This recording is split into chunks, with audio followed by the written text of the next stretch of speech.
What's going on, family? This is Scrapbook Boxing, Museum of the Forgotten Fisticuffs series. I want to take a look at some fantasy matches. And in the 1980s, you had the Ring magazines that would have an insert that would be called the Battle of the Legends. And I pulled out a few so that we can examine some of these fantasy matchups. And right now we're looking at the welterweights. And you have Emil Griffith versus Thomas the Hitman Hearns. Woo! What a matchup that would be. Let's jump right into this one. Emil Griffith, St. Thomas, Virgin Islands, career 1958 to 1977. That was his fighting career. His fighting record was 85 wins, 24 losses, 2 draws, 23 by the knockout route, 1 no contest. Now, among the most accomplished fighters of his era, Griffith was a 5-time world champion and a title holder of both welterweight and middleweight divisions. Beautifully built and superbly conditioned, he combined speed and skill to outbox his opponents. Now, Griffith first won the World Welterweight Championship by stopping Benny Kipperet in 1961. He subsequently twice lost the title, but regained both times. Now, after rising to the middleweights, he usually fought at 152 pounds. He dethroned Dick Tiger in 1966.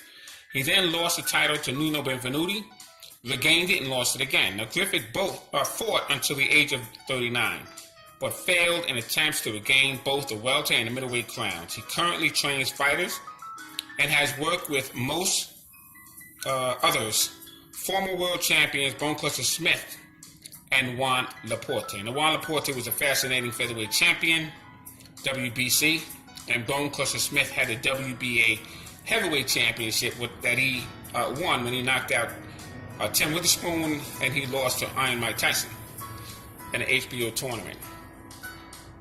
Thomas the Hitman Hearns, Detroit, Michigan, career 1977 to present.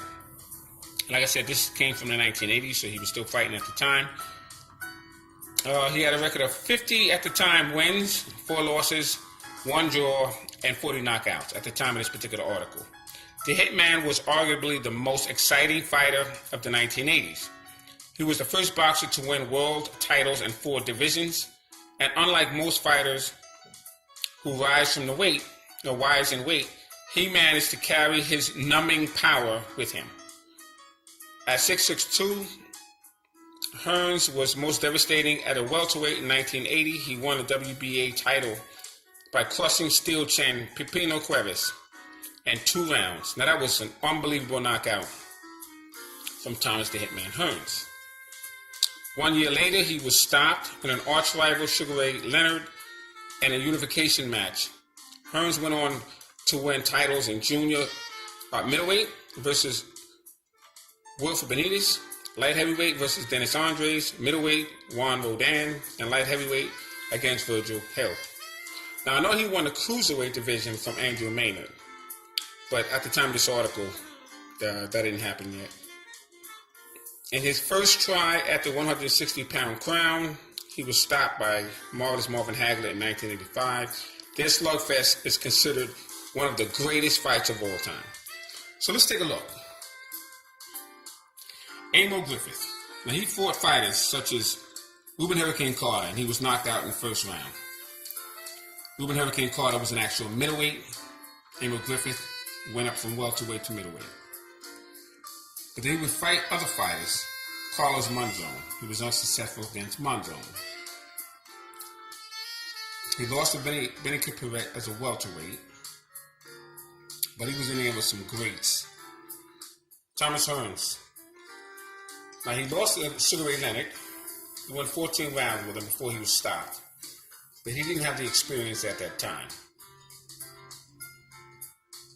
Now, Thomas Hearns had knocked out Pipino Cuevas. He defeated Virgil Hill for the light heavyweight championship, Andrew Maynard for the cruiserweight championship.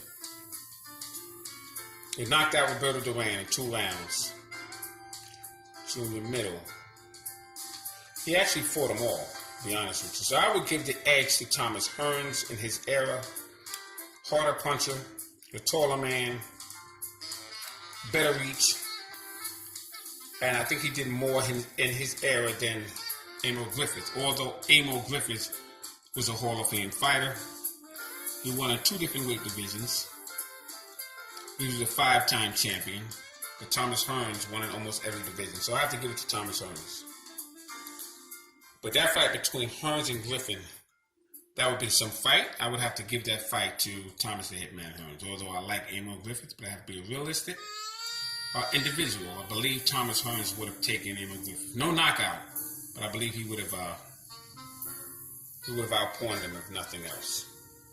So that's an outstanding fantasy matchup. Tell me what you think in the comment section.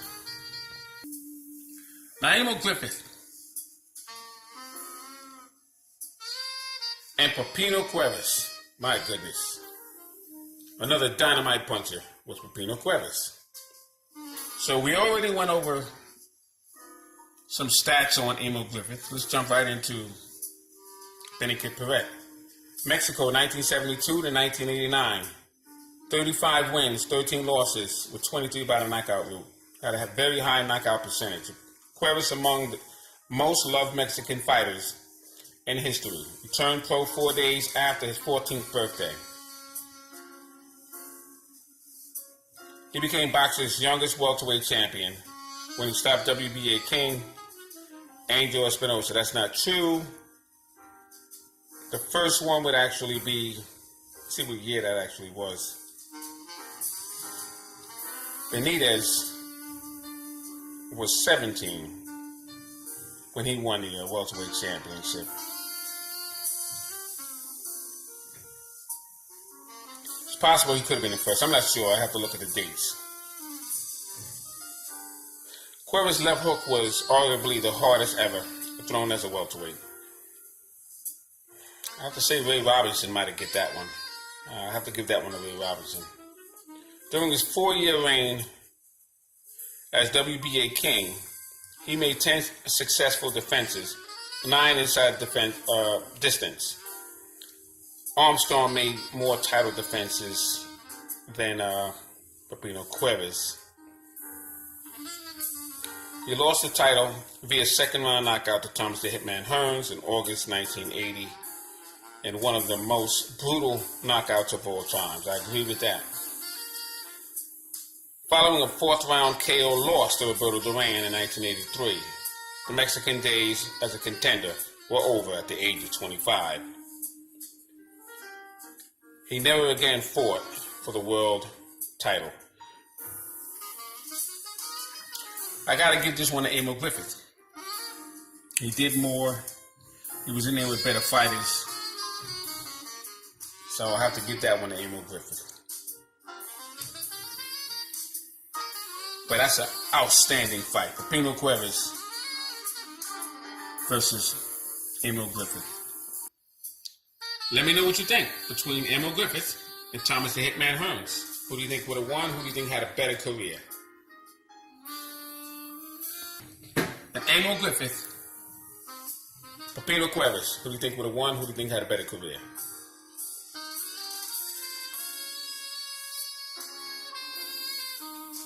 Fascinating matchups these were. So this is Scrapbook Boxing, Museum of the Forgotten Fisticuffs series. All great fighters and all great fights will never be forgotten on my channel. This is interesting. I'll do a few of these. This is part 1. Let me know what you think between Pepino Cuevas and Emil Griffith. And Emil Griffith and Thomas the Hitman Hearns. Thanks for hanging in there with me. Salute to my subscribers. Salute to these outstanding fighters.